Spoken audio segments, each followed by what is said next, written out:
Indian major curve IMC বলা হয় short ফর্মে। অর্থাৎ ইন্ডিয়ান মেজর কার্ভ কোনগুলো জানেন?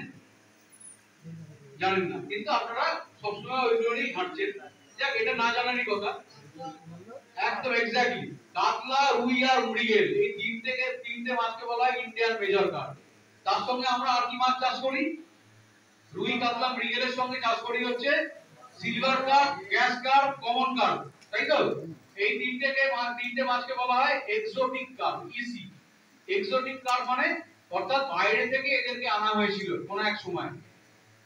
আমাদের এখানে যখন কালচারটাকে বিজ্ঞানসম্মতভাবে করা হয়, পুকুরে প্রোডাকশন বাড়ানোর কথা ভাবা হচ্ছিল, তখন আমাদের ওয়েদারে সুটেবল রুই, কাতলা, মৃগেল আমাদের এখানকার ওয়েদারে সুটেবল, তাই তো? কিন্তু বাইরে থেকে এই মাছগুলোকে সেইভাবে বিজ্ঞানসম্মতভাবে আনা হয়েছিল যাতে সেই মাছগুলো এখানকার ওয়েদারে পুকুরের সঙ্গে সামঞ্জস্য রেখে বৃদ্ধি পেতে পারে। সেই হিসাবে রুই, কাতলা, মৃগেলের সঙ্গে ইন্ডিয়ান মেজর কার্ভের সঙ্গে আমরা এক্সোটিক কার্ভ আমরা চাষ করে থাকি, silver curve, gas curve, common curve. তো এই রুই, কাতলা, মৃগেল চাষটা আমরা কিভাবে করব, পুকুর তৈরি কিভাবে হবে, সেই বিষয়ে আমরা পুরোপুরি আলোচনা করব। পুকুরে চাষ করতে গেলে কি কি সমস্যা হয়, কি কি রোগ জ্বালা হয়, মাটিতে কি কি সমস্যা হয়, জলে কি কি সমস্যা হয়, এগুলো আপনারা শুনবেন।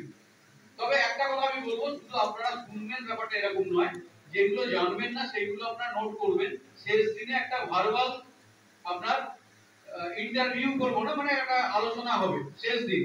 আপনাদের সেই প্রশ্নের উত্তর যদি দিতে পারেন সেই ক্ষেত্রে একটা মানে আমাদের তরফ থেকে আমরা চেষ্টা করবো কিছু আপনাদের ছোটখাটো কোনো উপহার দেওয়ার। ঠিক আছে? শেষ দিন আপনার ট্রেনিংটা মন দিয়ে শুনবেন। বিভিন্ন এরপরে